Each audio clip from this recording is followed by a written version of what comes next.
and he's like, they chopped the bone off his knee and screwed it back together, and they said you might not ever walk again, and he's running hundreds of miles because he said, fuck you. You are the man, Joe Rogan.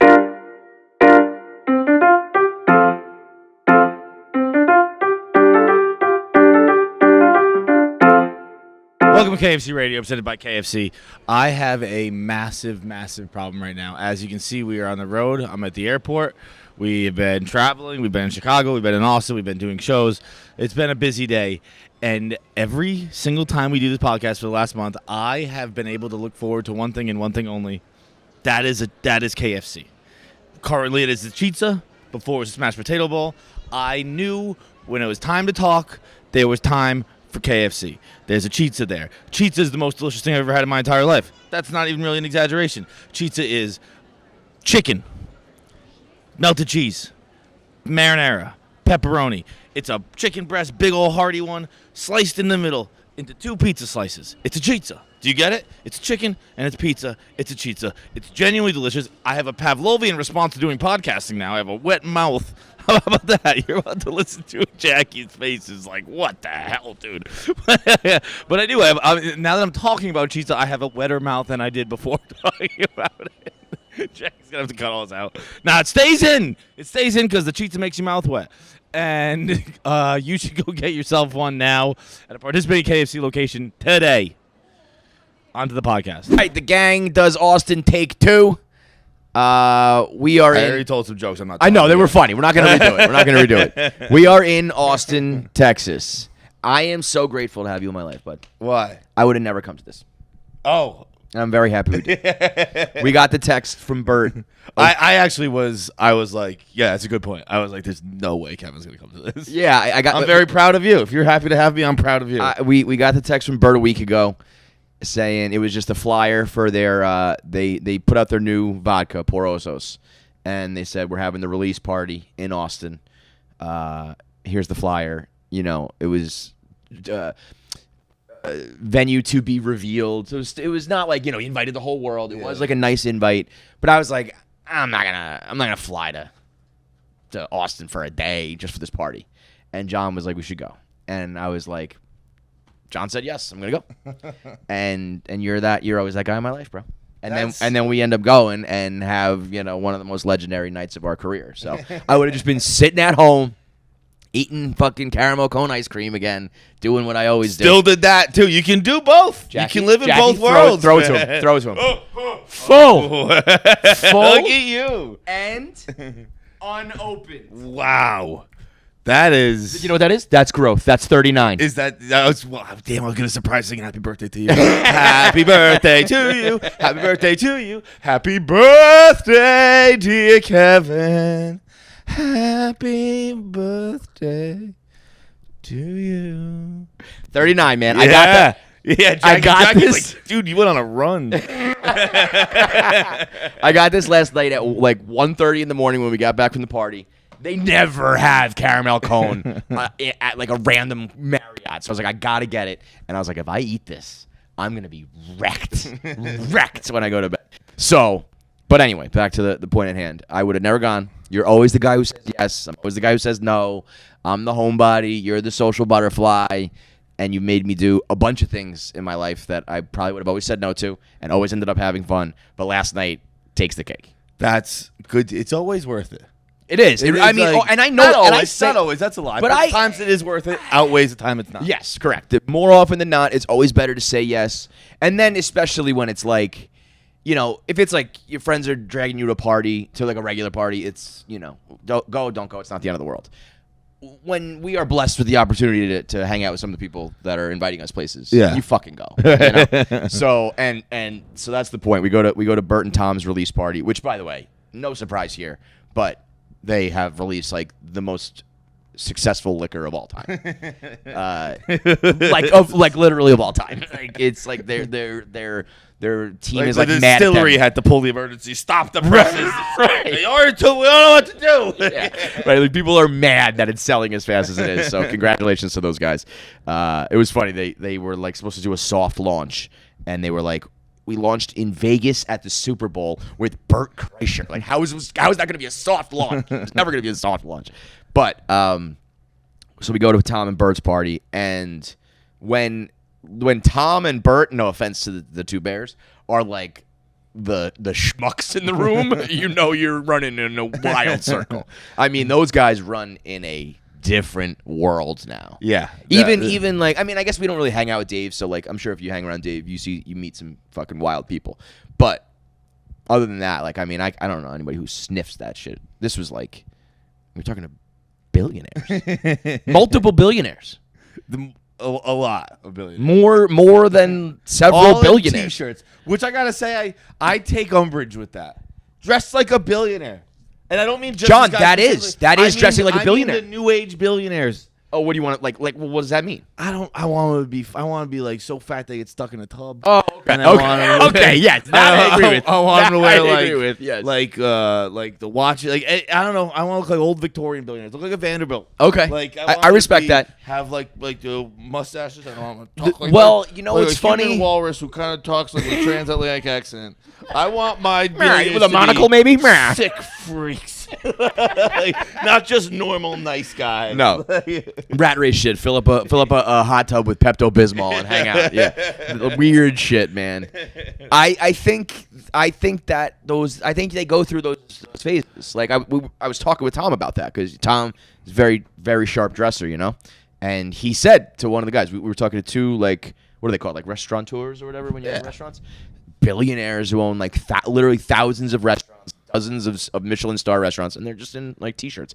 And he said the same thing as you. He's kind of like, "Fuck this! What are you doing?" and I think the answer was kind of like, "I've done all this. I've worn this jacket. I've worn that watch. I wore the shoes. I've done it." Like, wear the one I haven't. Yeah, right. What's next? Right. Well, did you see Zuckerberg at the Yes. Indian wedding? Jackie's just having herself a performance. I was listening to deer's footsteps, seeing if we're gonna have Put breakfast. your ear to the ground. Buffalo come. That was insane. I see what you were doing, but my leg is blocking it, so I was just like, Put your head to the fucking floor. I'm exceedingly nervous about this recording right now. There's a lot of like checking and like I don't think it's recording type shit. Okay. It's real tough. It's just stop paying attention to me, you know. Real quick, while we have a break in this, I just had one of the gayest things that's ever happened to me happen. Whoa, that's saying a lot. You've had a soul structure at 4 a.m. crawl across a living room and say, "Let me suck that dick to you." Yeah. This is gayer than that? Dude, I was, yeah. I think it was. No. I think it was. We were in a rush, right? 8:08, got a text, like, let's do the pod now because we're going to do Two Bears. And I showered and fucking brushed my teeth and all that stuff, took my pills, and I went and I take 5 pills every morning. And don't worry about it. And I went to throw them in my mouth, and I just swig it down with water. And, bro, within a second, I was like, that's not enough things in my mouth. I could sense it. Only 4 had gone in because my hands were still wet. 1 stuck to my hand, and I knew immediately. When you know your mouth capacity, that's gay. That's fucking gay. Like within I looked down at my hand, it was still stuck there. I was like, I knew they weren't. No, you know what that mouth. is? No, we'll get back to the party in a second. Tell the elevator story, because that's a better drinking water story. So again, we've been rushing since we got here. We came just for a party, but we got stuff to do. Blah blah blah blah. So we checked in. I don't know why that matters that you can't drink, but okay. Because I was running. Okay. Okay. So okay, we checked in first, and we had like 45 minutes. I wanted to work out real quick. Of course. So I ran up to my room, changed real quick, grabbed a bottle of water. Ran back to the elevator. I was downstairs before you guys were all checked in already. And I get the elevator, and this woman wasn't there for you guys apparently. But so when I get in the elevator to come up to my room, I got in, and there was a little Mexican woman standing there. And she was in the corner, and the elevator had opened. She's a little maid, right? Yeah. She's the maid. Okay, she was there when you were there. No, I know. I'm just doing. Okay. Oh, yeah. All right. Well, there's some debate whether she's real or not. Who? You debating in your own head? No, I told them. They're like, I don't know what you're talking Okay, about. okay, I was like, okay. you guys have seen this person. Okay. So we get in the elevator. I get in the elevator. But so the thing came downstairs, right? The elevator came down. Uh-huh. And doors opened, and she was standing there. She's just kind of standing in the corner holding the bucket like this. Okay. And I said hi, and I went. Hi? She's like, I'm actually Mexican. And, It's hola. and so I pushed 4 on the 4th floor, and I said, where are you going? And she said, it's okay. And I was like, all right. So just along for the ride. so I get off at 4. She does not. And continues to just ride the rails. She might be not real. This is okay, bro. And so I do my quick change. I come back to the elevator. I press 4. Elevator door comes up. Doors open. Who's just standing there? She's just standing there. Wait, does she have a mop and a bucket? No, just a bucket. And I said hola, and I get back in, and I hit 1 to go back down to the thing, and just because I've been hustling and bustling and moving and grooving. And I go take a sip of water, and in the middle of it, I don't know if it was a sneeze or a cough or sort of down the wrong pipe, but I'm like this, and I just feel it like a volcanic eruption coming from down here. And I try and gut it anyway because I'm like, I got to get down, and I don't.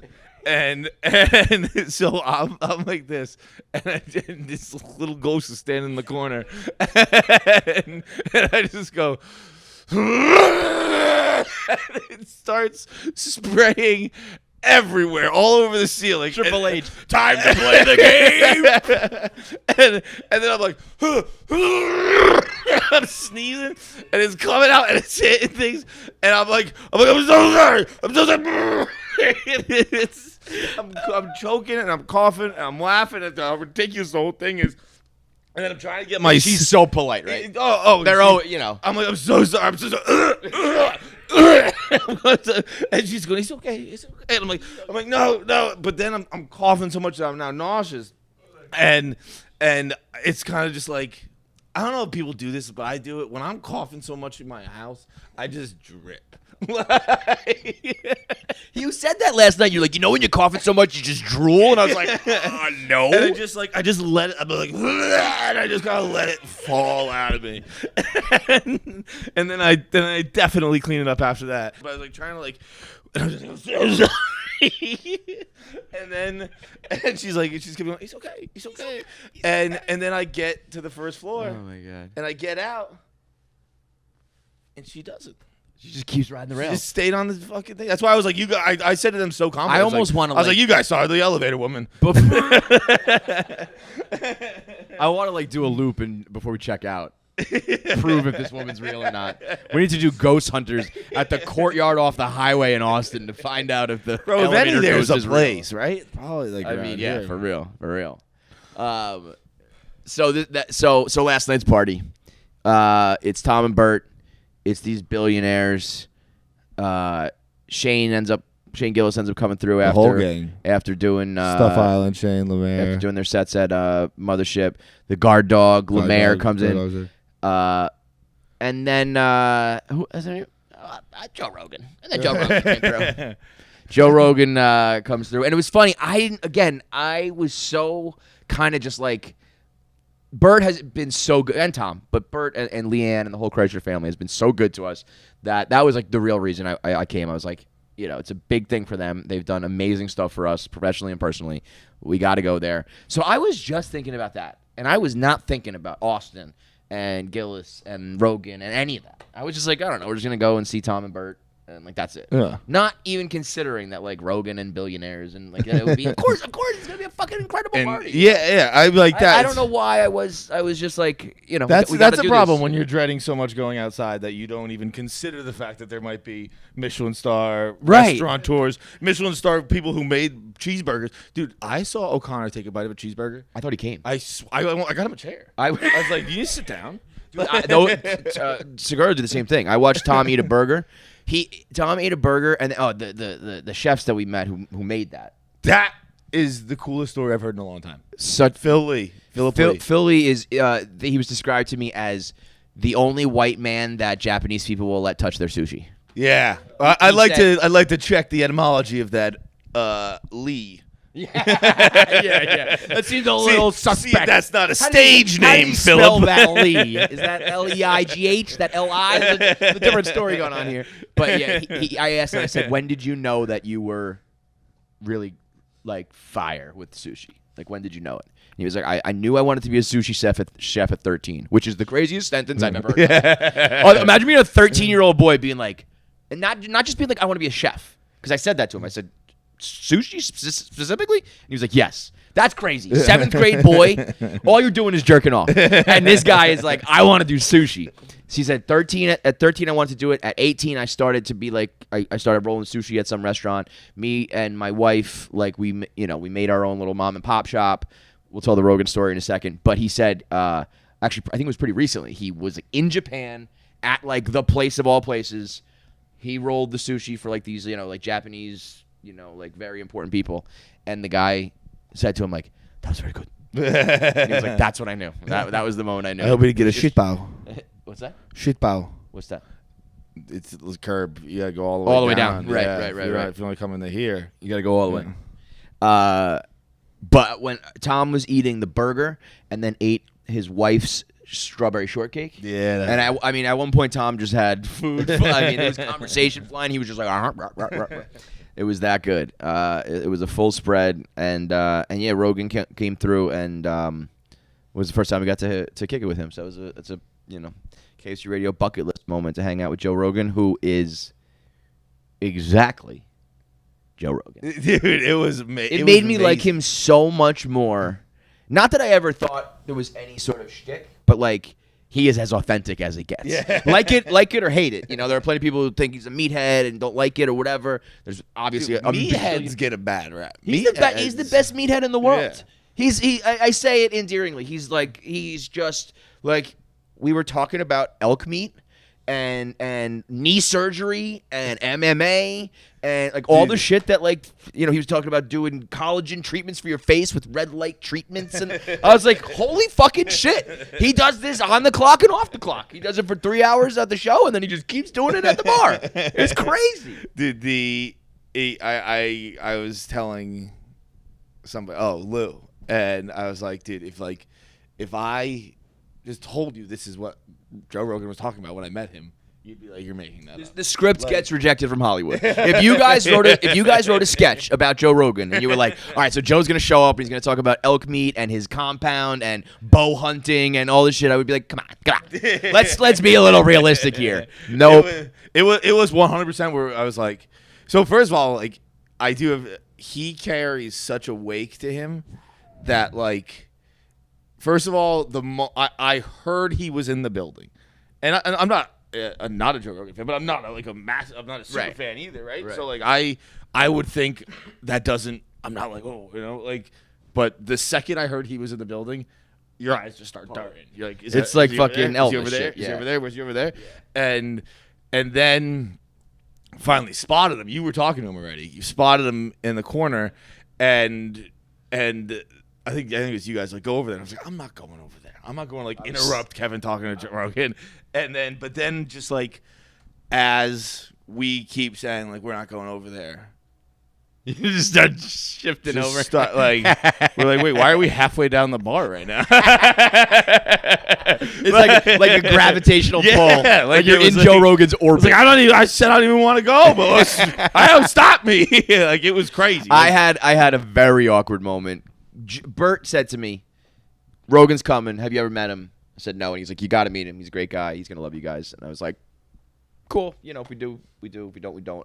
I was very surprised. As I understand it, Rogan's a pretty private dude and doesn't go out much. And this was a this was a bar. It wasn't like he had a fancy place. It was just a nice bar. But it was a lot of, I guess you come to realize everyone in the room's a billionaire, so it's not. Yeah, I believe it's not a members only bar. Okay, so it is enough, but I was like, I feel like if Rogan walks in here, it's gonna be like a frenzy. Yeah. So I don't know, maybe he comes, maybe he doesn't, and everybody was like, well, when Joe says he's gonna do something, he usually does it.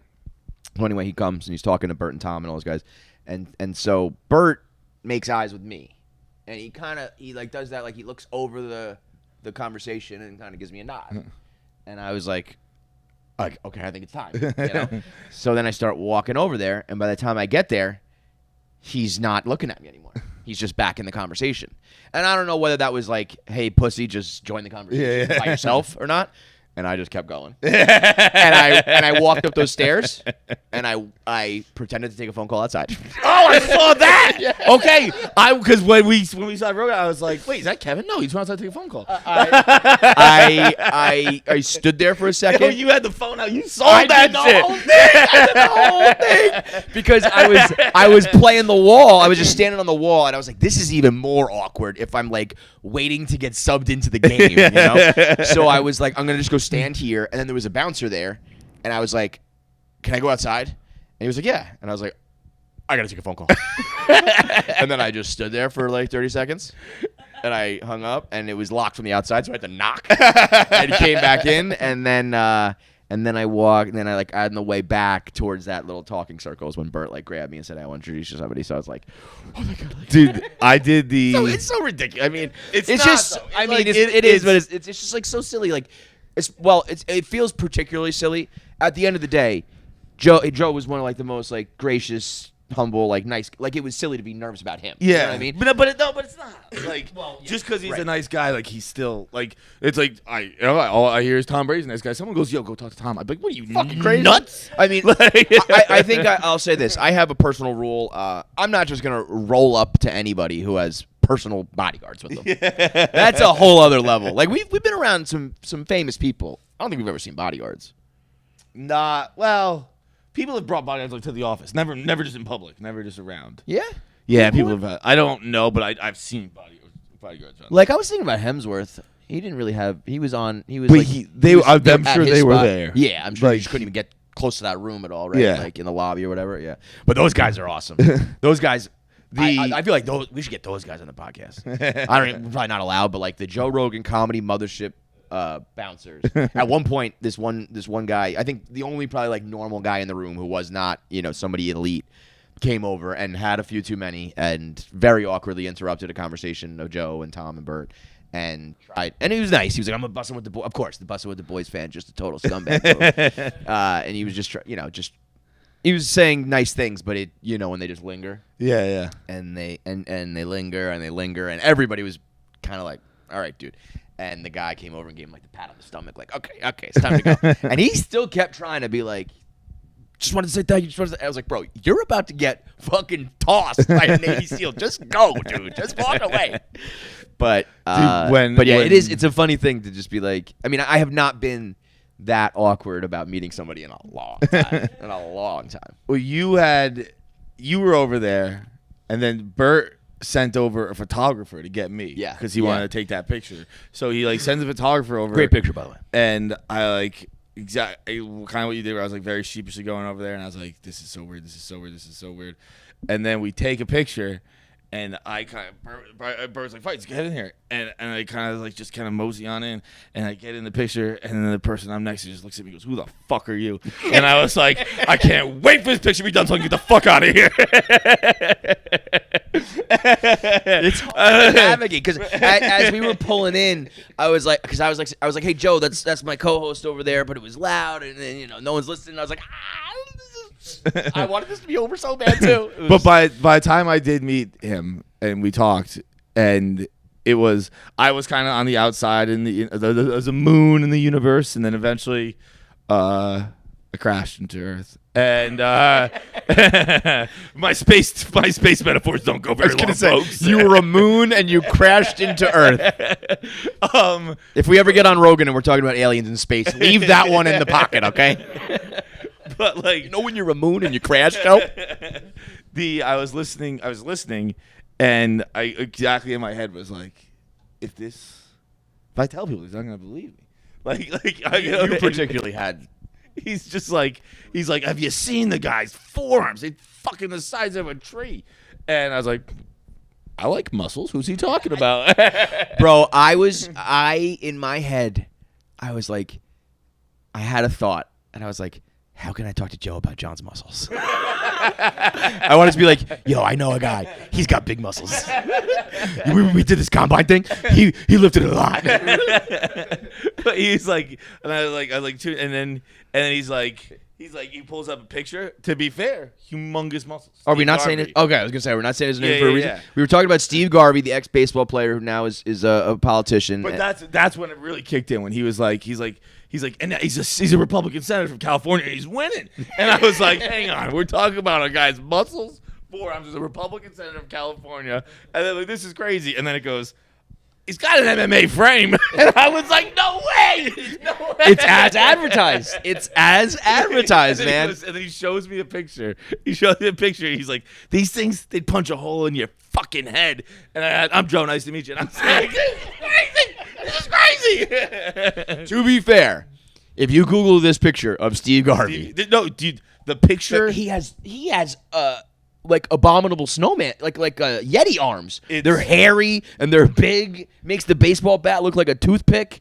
And I was like, you are fucking right. Those are the biggest goddamn forearms I've ever seen, Joe Rogan. Bro, that picture he was showing us was preposterous. It's a Twitter account. It's called Garvey's Forearms. There you go. And it's a very inactive one. It has one tweet ever. That's all you need. That's all you need. I think he probably just Googled what I Googled, which is Steve Garvey Forearms, and that's the one that came up, and that's just the profile pic for a Twitter account called Steve Garvey's Forearms. It's absolutely incredible. It was like 3 or 4 times Rogan was talking about one of those guys. It's either Goggins or one of the healthy guys, the Navy SEAL guys. Yeah.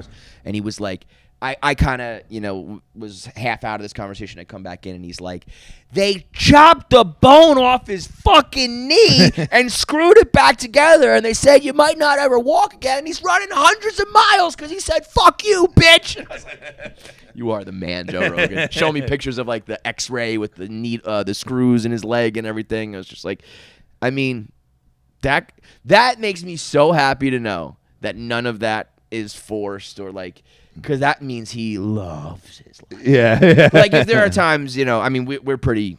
I think we're a good example of it too, because I don't really get tired of the shit we talk about. But let's say Chicklets sometimes like I just don't want to fucking talk about hockey. Yeah. But we gotta for the podcast, Like that's what he wants to do, whether he's on the clock or off the clock, whether he's making millions or not. Like that's just what he does. So Pavs had a great line to me when we were talking before. You were probably talking to him, and he's like I'm probably. Cause I was explaining the whole thing about what we were talking about earlier. How like I was like, I'm not even like a fangirl, but like my head can't stop looking for him. Yeah. And Pavs is like, dude, I'm like the biggest Rogan fangirl. And I was like, oh yeah. I was like, really? I still am. Yeah. Definitely my top 5 people. Well, yeah. Oh, I wish if I had known that, I would have made sure you introduced you. But he was like, dude, he's like in college, it was crazy. Like, it was just like, you kind of like smoke weed and listen to it. Like, it's kind of like frat boy, and you kind of grow out of that. And I was like, into Barstool. I was gonna like, oh, do you? Oh, you grew out of that? You grew out of that. He's like, once I got to Barstool, I kind of stopped listening. He's like, yes, I listened to the aging ruminings of these two fucking masters of industry. Finally, some adult contemporary. John and Kevin, take it away. So I'm in this elevator choking on a ghost. Our last episode literally had a guy say, when was the last time you took a violent dump? That was the segment of our show. But I'm happy to know that you graduated to higher things, Pabs. Man. It was pretty awesome to hear Bert and Tom talking about Out of Order. Yeah. Both of them to me were like, that sketch show is fucking funny. I mean. It was Bert had one line where he's like, it's really, really good. And I was like, thank you very much. Like, he's like, no, there's something there. Like, and I was like, dude, I hope I'm right. I hope you're right. And he just looks around and goes, dude, I'm always right. Yo, the best part, he did this to me like 3 or 4 times. He'll tell you himself, but Bert Kreischer is the #1 introducer on. Yeah, easy peasy. I'll go as far to say Bert Kreischer introducing people to other people. He is better at that than anybody is at any craft on the planet. Better than the sushi guy. Better than LeBron at basketball. Better than Brady at football. Bert Kreischer introducing you, and he said it. He goes, "This is where I fucking shine." Yeah, because he brought me and John over to again, literally a circle of billionaires. He goes, "You want to meet a billionaire?" I was like, "Oh, okay, real subtle here, real subtle, Bert." So he brings us over, and again, we're talking to these guys who have $1 billion and are like. And I asked him if the restaurant business is going well. I knew they were billionaires. I was like, you know what? What the funniest thing was, bro? They answered honestly. No, they laughed at first. They all three of them laughed. They're like, yeah, it's going pretty good. I was meeting billionaires. They said, "This is what the guys do. They're in the restaurant business." I was like, "Oh, how's that going?" I don't know, dude. How's $1 billion? Well. They had like 1,500 restaurants, and I think they said they had 16 Michelin star restaurants in New York. Yeah. I think they had 16 stars. So I think when one has like 3. Oh, okay. Well, either way, when we asked, like, someone was like, they're from New York, and they were like, "What restaurants do you have there?" And he was like, "Oh, this one." Like, couldn't remember his Michelin star restaurants. But Bert calls us over, and he's like, "You got to meet these two guys. They have, like, you would have thought we had fucking Rogan's podcast." He was like, they work for Barstool Sports. It's called KFC Radio. John and Feitelberg, the two funniest fucking guys, the best podcast you've ever been. It was like the longest introduction ever, and we're just like, "Hi." He is quite the matchmaker. He was like, "I smoked that." Yeah, he really did. He knows it. He knows when he does well. He is. He's the best, man. He is the best. And I would watch him if they did like a Patreon or something. I would watch. It's just Bert introduces people to people. Yep. It's like I never been more hard in my life when he's introducing me. I'm like, boy, I wish any of this was true. I know. I was like, now he's fucking hilarious. They got a huge. I was like, if we end up talking to these guys at all, they're gonna be like, that was a lie. None of this is true. He's the smartest guy. He gets things. He just gets things. How's the restaurant business? So you guys sell a lot of food, huh? At one point, I knew I was, again, just did not really prepare myself for these things. At one point, it was like, Bert was like, that, meet this guy. He's a billionaire. And then I got introduced to a Ferrari dealer. I was like, and he starts talking to me about this new Ferrari that people are buying, and I was like, "Brother, I drive a beat-up Ford Explorer. You are talking to the wrong person." And then I see Bert. I see Bert, like from a distance, filming while I'm talking to this guy, and I know I don't know what he said, but I'm picturing him on Instagram, being like, "That's KFC buying a Ferrari right now." Somehow I'm gonna have some rumor that I'm buying Ferraris in Austin or some shit. But just a different level that I've not been quite exposed yet to. And I will say this though, if you dabble in any of that like entrepreneurial type podcasts and influencers and stuff, and they're like always networking and all that, they really do that shit. Yeah. They all were like, "Take down my number. Let's talk." I didn't even know if you tap tips of your phone, it exchanges numbers. Did you see that? That was the coolest thing I've ever seen. I was like, "This guy, did you invent the iPhone?" I was like, "For all I know, you might be Steve Jobs' right-hand man." I didn't even know iPhones could do that. But they were like, if you want to come to the after party, like, here's my number. Whenever you're in New York, whenever you're in this city, that city, like, we got you. I was like, do we have people, John? Do we have people now that we can like text and be like, "What restaurant should I go to in this city?" And they're gonna like get us reservations and shit. Now we do. Yeah. I mean, I don't, because I would never text that. Because I feel like when you give me your number, if I reach out to you, that's a breach of trust. That you got no business using that number that I gave you. Anytime someone gives you the number, I'm like, they were just being polite. You know what? They never want to hear from me. You know what? That's what I do for you. Yeah. You make me go to things and I do the network. Yes. Yeah. It really works out well. Really true. You get me to the place, and then I will follow up with the texting and stuff, and then we get to keep going to these things. That's a really good relationship. What a symbiotic relationship we have. It's a perfect little. We're never gonna break up. We're never gonna break up. I was thinking about it the other day. We can't exist without each other. We will. If we break up, we die. We will just wilt and die as humans. What's wrong? Jackie's got a KFC. Bring it on in. Do we got Chizza? Oh, no. It's Oh. intimate. Oh, my God. Happy birthday Bring it on to over. you. Thank you, Let's girl. get the whole chocolate one. Happy birthday to... Is that a sprinkle? Mama. Oh, we're doing this. We're doing everything, huh? Happy birthday, dear. Golly, man. Tomorrow, Netflix, Guy Ritchie, The Gentleman. I'm just saying awesome words, and there are things that happen tomorrow. March 7th on Netflix, you can find Guy Ritchie's The series, The Gentleman. It is, I don't know if you've seen this movie. The movie's unbelievable. It's got every great actor of all time in it. The TV show, the series, on the other hand, the series on the other hand has the Virgin Mary full of weed, Hitler's balls, cocaine chickens, and a priest with a shotgun. I started this ad read by saying cool words, and I'm continuing to do that throughout it because every single one of those things sounds like something I'm very interested in. Well, not Hitler's balls as much. I spoke too soon on that one. Kind of interested in Hitler's balls, to be honest. Yeah, I'm thinking about him right now. It turns out I'm super interested in Hitler's balls. Cocaine chicken's also very interesting thing. Anyway, what am I talking about? I'm talking about The Gentleman. It's Guy Ritchie's first series ever. You know him from the creator of Lock, Stock, and Smoke. If you're a fan of movies like Snatch, Lock, Stock, and Two Smoking Barrels, you're going to lose your shit over this new Netflix show.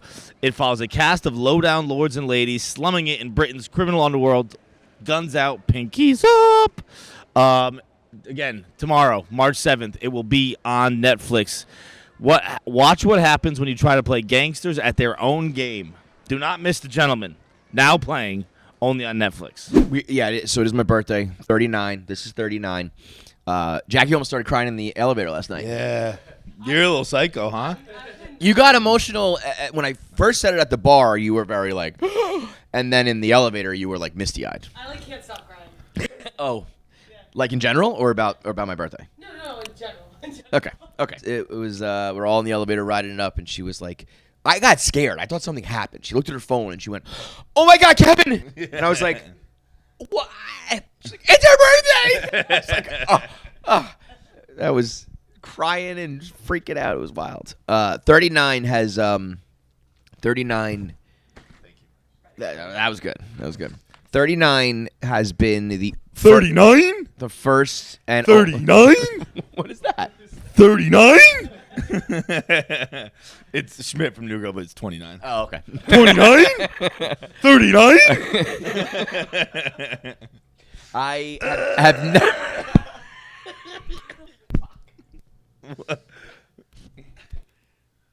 I know another noise is coming. No. Jackie was just mad this water is in the camera shot. Yep. It's probably still in the camera shot, right? Yeah. My 40s just simply, mathematically, physically, literally, reality-wise, have to be better than my 30s. Okay? My 30s were a fucking wreck. Like, start to goddamn finish was a fucking nightmare. Is currently a fucking nightmare. That's like cool we always have a whole decade where you're like, that's nightmare. Nightmare, dude. Birth of my kids, sale of Barstool, all the best things happen in that decade, and I'm still like, my 30s will be the worst decade of my life. Truly, that's fucking insane. All the best things happen, and I'm still like, nah, if you wait it out. I could take it or leave it. Yeah, right. If you could do it all over again, I don't know, man. But like it's like anything else, I think the like we always say the fear of something happening is worse than the thing happening. Mm. I think 40 will be fine, but 39, I'm like, yeah. I see. That makes sense. I get that. But you are, generally speaking, a 40-year-old man. So like, I think you're almost. It's gonna, okay. It's gonna get like you're kind of gonna be like a little bit of a freedom where you're like, I'm now who I am. Yeah. Yes. Yeah. I'll live my truth. Right. Oh, by the way, forget this story sucks. Who cares? Ron White. Yeah. Fuck my stupid life problem. I was interested, but okay. No, But Ron White is White. Ron White. I would say I didn't get to speak with Ron because I was more afraid. I would have gone up to Rogan 100 times before I went up to Ron White. Yeah. Ron White, I did not know that Ron White did that for me that way. He is like, he was just there eating those burgers like everyone else was. He had his wife with him, just looking like a fucking rock star. That silver mane, and he's all like fit now and skinny, and like I was like, holy shit, that's Ron White, bro. Dude, Ron on Blue Collar Comedy was, I think I always say Jon Stewart hosting SNL was the first time where I was like, that's funny. I want to do stuff like that. But Ron White on Blue Collar Comedy was like, I mean, he was the man. I don't think you couldn't. It was I was of the DVD generation, so you couldn't burn it out, but or at least maybe you couldn't. I just didn't. But like, What do you mean burn it out? like, you know, like you watch like VHS watch too much. so many Yeah, times. yeah, it broke. yeah. I don't think you could do it with DVDs. If you did, if you We could, I would've. just didn't get it. Yeah. But like, I would have run out a fucking Blue Collar Comedy, and I was always just I liked everyone else, but I would always go right to Ron White. For our generation of like, I mean, we were probably younger, but we were like trying to be cool. You know what I mean? Like at the age of like, I'm gonna try to be a cool guy. Like Ron White was that dude, drinking his whiskey, telling stories, war stories, and like The story where he was too drunk to sit on a plane, I was like, I'm gonna do that one day. my favorite when he's like the drunk in public that one always stuck with me. I did not want to be drunk in public. And that Tell to me I'm was, too drunk to sit down. Like, fuck yeah, brother. I was like 9. You did it too. Fucking hell yeah. You did it in Vegas. Yeah, I set a goal and I accomplished it. That was my only goal in life. Be too drunk to sit on a plane. I think there was something about like with Rogan, I was like, 0.001% chance we ever do something with Rogan, whether it's content or just business or just get in his circle in any way, shape, or form. But I was like, there is like a professional side to this that like I have to go talk to him. You know what I mean? Like, because part of me was gonna be like, I'm just gonna let Joe enjoy the night. Yeah, He's here for his friends. I'm not gonna be this, but I was like, I gotta, But even Ron White, I was like, someone was like, go say hello to him, and I was like, I'm not doing that. I'm not doing that. And if somebody like somehow introduces me, fine, but I am not gonna just go over to Ron White. He is that fucking dude, man. They really are also like, Shane Gillis came through after his set at the Mothership, and so then like he joined the circle. And, like, the cameramen and the photographers were putting the cameras over the top of the circle and just firing it off. And it was, like, Bert, Shane, Tom, Joe, Tony Hinchcliffe, the Stuff Island guys, like, everybody in a circle. And I was like, with the exception of, like, Taylor Swift and, like, the mega acts right now, I feel like music is kind of, like, in a shitty spot. Like, these guys are, like, the rock stars right now. These guys are the people that everyone's like, oh, fuck, that those guys, like the way you would talk about like this band was hanging out with this rapper and like all those guys were in the room together just, like, hanging out. There was a palpable change when Gillis walked in too. I was gonna say, I don't know if it's in the building. Like, if it was that like Rogan, like it's known like don't do that when Joe comes, but it was I didn't realize Rogan had come into the room. Because I kept darting up because we were like down in like a basement type deal. So I was kept darting up at the catwalk when I was talking about how like I heard he's in the building and I was seeing if he was coming down. And then I was just like, wait, he's right there. So like there wasn't that commotion. Yeah. When Shane walked in, it was like Big Mick boys Jagger here. walked. Yeah, Like, yeah, big time. Well, he's also just so like lovable. You know what I mean? Everyone, I'll tell you who, like Shane Gillis, the Gillis gang. Might be the best crew in America. Chris and Tommy really roll are. in. Stuff Island rolls in. Guard Dog, Sean Gardini rolls in. Lemaire rolls in. And within like 15 minutes, they're eating all the food. Lemaire's grabbing all the merch he can get. And Shane was like, I just love bringing my idiot friends to all these events. It's like they're the only guys just taking all the free shit. Lemaire had a shirt with a hook, a hanger on it still. And he goes, this is a good hanger. It's like, are you stealing hangers from the party, Lemaire? Someone was like, there's hats in the back. He's like, I'll be right back. In Lemaire's defense, dude, when I was like, let me see that hanger. And I touched it, and I held the weight of it in my hands. And I went, dude, that's a good hanger. It was like a nice mahogany, like a wooden hanger. I was like, hang on a second, Lemaire, where'd you get this hanger at? And the funniest thing is, if you go home right now, there is now one hanger in Lemaire's closet. He's like, I have an hanger. A hanger is in there. Yeah, it's. I'm just very. Shout out to everybody at Barstool right now doing all the streams.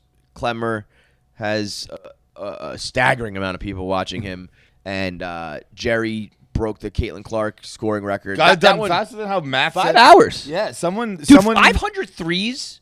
Like it's one thing. I think he had 600 something twos, 700 free throws, but 500 threes. That's crazy. That's a lot of 3-pointers in 5 hours. Like you're gonna get Someone- tired, you get like defeated, and you just got to keep putting them up. That's impressive. Someone had done the math. Hank quote tweeted it and was like, "I hate these people. Just let Jerry cook." But someone had like done the math, the analytics, being like, "It's gonna take Jerry 20+ hours," and he did it. I just assumed, like me, like always, I assume the analytics person is right because they could do something that I can't do. Right. So I'm like, I'm sure that's right. I don't fucking know. And it turns out you can't fucking factor in bully heart in an equation. I was gonna say. KFC Radio is sponsored by BetterHelp. A lot of us spend our lives wishing we had more time. The question is, time for what? If time was unlimited, how would you use it? The best way to squeeze that special thing into your schedule is to know what's important to you and make it a priority. Therapy can help you find what matters to you so you can do more of it. Therapy is something that, again, everyone here has talked about. You know, it's helped us all get to certain places. Whether those places are good or bad, who the hell knows? But it's helped us get to different places we wanted to be. If you're thinking of starting therapy, give BetterHelp a try. It's entirely online, designed to be convenient, flexible, and suited to your schedule. All you have to do is fill out a brief questionnaire and get matched with a licensed therapist, and you can switch therapists at any time for no additional charge. Learn to make time for what makes you happy with BetterHelp. Visit BetterHelp.com/KFC today to get 10% off your first month. That's BetterHelp, HELP.com/KFC. And then there was Coleman up in Boston with Kirk doing the top 10. We'll talk a little more about that in a second. But, you know, that's clearly the wave right now. And I think you know, if you're that type of guy, you should do those things and they're awesome. But if you're not that type of guy, you can't really force it, you know? But sometimes I do feel like I'm like, shit, like we've always been pretty good about adapting and evolving and doing what's next and all that, and that just doesn't feel like, you know, it's for me. Maybe more, you can do those things. That's not for me. But my point being that, like, last night was a good reminder. I feel like sometimes we don't have the highest self-esteem in the world. And I was like, we're doing something right to be in that room and hanging out with those people and it all going well. So, and in classic Barstool fashion, though, 3 great streams that like everybody would be watching individually that are all happening at the same time.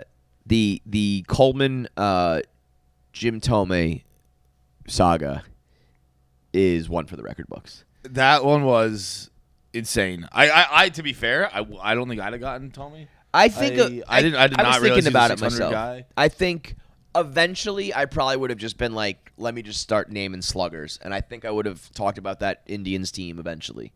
Yeah. I think I would have Probably. Just 'cause you know the what I Sox would have had a lot thought? of I runs think with I would have them. started thinking about Manny Ramirez and been like, no, Yeah. he didn't get it done, but like, who did Manny play with and all that sort of shit. I wouldn't have confidently been like, oh yeah, it's Jim Tomei, but I think I would have just said his Is name. it Tomei or eventually. Tomei? I think I say Tomei. Jim Tomei. Yeah, it's Tomei. It's Tomei. With that one, I don't know why it is what it is about this that like has made me so impressed with Dan that like I was like, Dan's got obviously Dan's got juice. The fact that Dan got Jim Tomei's little wife bit. on the phone quickly, I was like, damn, That is- Dan's got juice. He got Jim Tomei's wife. I sort of am more impressed Dan than like offers to like interview the president. I was like, holy shit, Jim Tomei's wife's on the phone. in a weird way. I'm more impressed that he got Jim Tomei's wife than Jim Tomei. Yeah, no, like 100%. if he had what? Oh yeah, like if he got Jim on the show, I'd be That like, would well, be- that makes sense. yeah, but yeah, like okay. the fact that he was, you know, like, how does that even come about? She's talking. Did you hear Kirk just say Jim Tomei? No. When he was like, he's on the phone in the studio, and he was like, Tom Selleck's trending on Twitter, so is Jim Tomei. Oh yes. Didn't pick up on it at all. The funniest thing to me is him being like totally exposed as a fraud Yankee fan, which I think was he couldn't name the teams in the AL East. That's crazy. That because like they at one point they were like he didn't know Babe Ruth's number, and I'm like I've been on the record like I don't know anybody's number. So like to me I can understand those things. I mean I do know Babe Ruth, I do know Aaron Judge. So the ones they were talking about I get, but to be like just name the teams the Yankees play against. I was like, I know Ruth actually. I know it's a single digit. It was 8, 3, I think. 3. No, But 3 makes 99 sense. I can see the bends. That's why I said 8. But 99 and Aaron Judge is like, you know, even if you're like, but I almost commend him on that. That means he like looked those Yankee guys in the face and was like, I'm a diehard Yankee fan. I'll produce your show. Tip of the cap, my sir. But the ending to that cracked me up when he was just like Jim Thome, and Kirk's like, that's right, you got it. Good job. Like that, we did 30 hours for that. We got to wrap up. Let's do it. But before we wrap up, I do want to say, I texted you guys about this. It's all I've thought about for 2 days. If Larry David ends Curb Your Enthusiasm exactly like Seinfeld, it is the most iconic piece of television in history. That's a flex. It is. Remember the thing that everybody hated so much and said that was the worst way to ever do it? I'm running it back. He's like, I thought it was funny. I'm doing it again. Yeah. Like, that would be... Again, the ultimate authenticity. Like, Because I do think... Because weirdly, he's done it 3 times now. He's at least used it as... He's used a quote-unquote fucking up as content. Obviously, the Seinfeld ending. Curb season 7, 8, maybe. The whole thing is based on a Seinfeld reunion. So, and it always throughout that season, a lot of the guy, or at least when he's trying to convince the cast to do it again, he's like, and they're like, yeah, we'll do it right this time. And his rebuttal is always, well, I thought it was good. We did it, yeah. Yeah. So it's the biggest fuck you at the end. And so he's gonna. It's if you're not catching up on this season of Curb, call up on this season of Curb. It actually is great. I think Curb had a season or 2 downfall, but like, I think this season is very funny again, and it is.